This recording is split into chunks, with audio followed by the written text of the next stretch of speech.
Welcome everybody to the Hunter Reynolds Show. Now, for those of you that know me, you know I have a take on basically everything. And for those of you that don't know me, you're going to find out. I'm going to give my 2 cents on basically everything. So what this is my platform to be able to talk about what I want to talk about and get my takes off.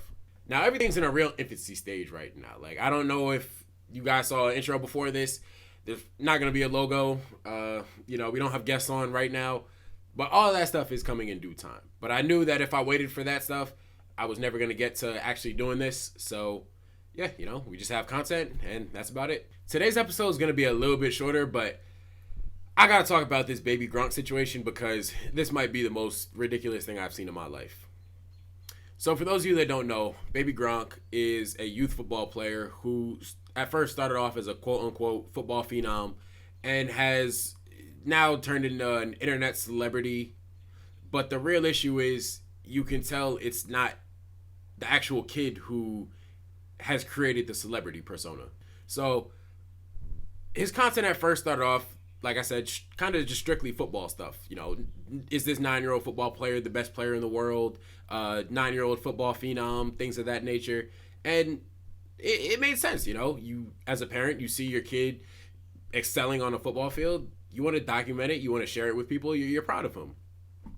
But somewhere along the lines, it just went from, football to, like, cringy to now it's just full on, like, ridiculous, disgusting, exploitative. It's just bad. So to the best of my knowledge, it all started to really go downhill last year when his parents started posting on his account all these offers from various schools, which everyone knows 9-year-olds, 10-year-olds, they're not getting Division I scholarship offers. They're not getting any scholarship offers. But they were posting it, and it's the internet. There's going to be backlash. There's going to be people in the comment section. So people were, I guess, attacking the kid, attacking just the whole setup of the account of what was going on. And it seemed like the parents leaned into that to where they almost invited the fact that people were talking about them or talking about their child. Whether it was positive or negative, they were talking about them. It was bringing views. It was bringing followers. And they seemed to accept that. And then from there, it just completely went off the rails with the kid showing up to youth football games in, Lamborghinis and limos, wearing chains around his neck, talking about rizzing up celebrities. And you can tell that the parents are vicariously living through their child because the kid never looks happy in any of this. He never looks like he's enjoying himself. He never has a smile on his face. And most of the time, it doesn't even look like he really knows what he's saying. And I wanted to hold off on making a video like this because there was always a thought in the back of my head that, maybe, just maybe, the kid actually wants to do all this stuff and, is the one kind of controlling this whole operation. But then I saw this clip. What are you going to do, to stay sharp and keep your skills up if you're actually not going to go through with middle school and high school? Just work out. No. I'm going to get massages. I'm going to get full body massages by some baddies. All right, ready? Go. You want to ask it again, bro? Yeah. All right, go.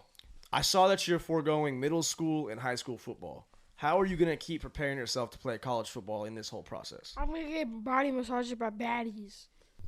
Like, bro, that line is literally insane to me. Like, I couldn't fathom getting a 10-year-old to talk about getting full body massages by baddies, knowing full and well what that's insinuating, let alone my own son. Like, maybe I'm overreacting here, but I'm not one to do that. So I literally think the general public consensus would agree with me on this situation. And then I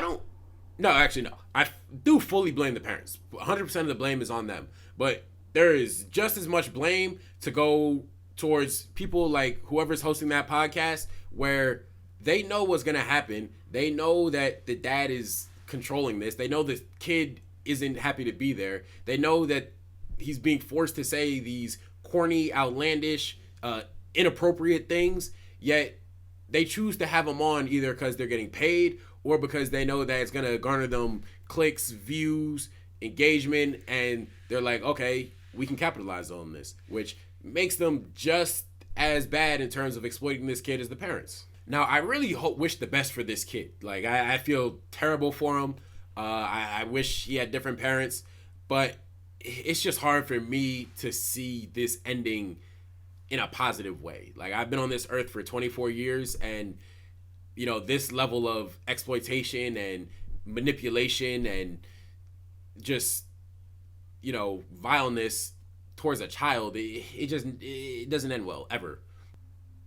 And I know the dad's talked about how he's doing all this so that way he can set his son up for life. That way his son can be a millionaire by the time he graduates high school. And if football doesn't work out, he has a whole platform to take advantage of.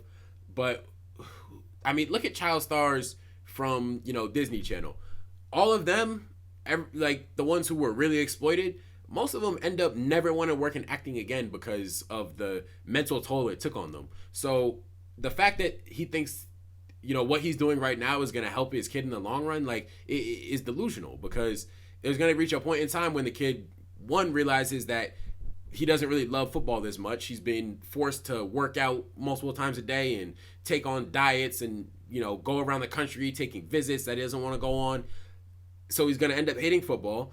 And then he's going to see how literally he was made a fool of and mocked on the internet. So he's going to hate social media too. So all of this is going to be for nothing. Actually, I take that back. This is going to be for what it seems like the dad's gain, his benefit. Now he's in the media. He's in the news. He's being talked about. He's profiting off of this. And really that seems like what the goal is here. But let me know what you think about this baby GRONK situation. I mean, I know we're in a social media era, but I just pray we don't see more of this. You know, it's perfectly fine allowing your kids to be kids. They're going to be perfectly fine, you know, training and being a child.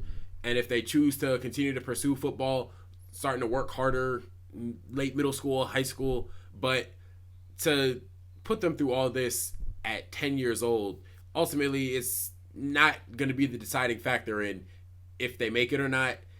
And all it's really doing is destroying the kid's mental.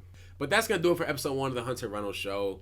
Hey, if you made it this far, drop a like, drop a comment. Let me know, you know, what you think about this, what topics you want us to discuss in the future. But just know this thing is going to get bigger and better over time. So just stay tuned, and I'm going to catch y'all next time.